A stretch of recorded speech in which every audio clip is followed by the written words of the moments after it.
Here's a tufted titmouse. Will it eat the cucumber or blueberries?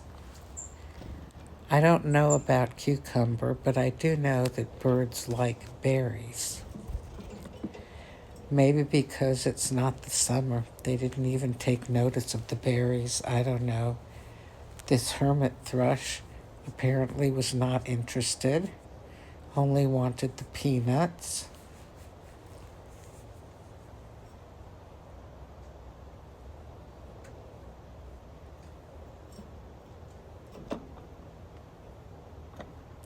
So close to that cucumber, but avoided it.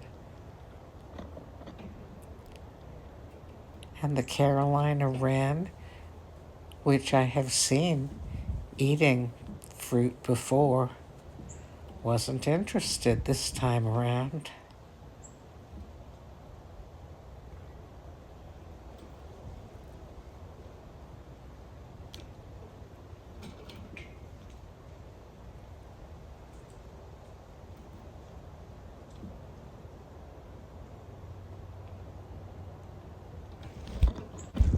The cardinal and the tufted titmouse, not interested. Carolina chickadees jumped all around on the feeder, but didn't touch the cucumber or the blueberries.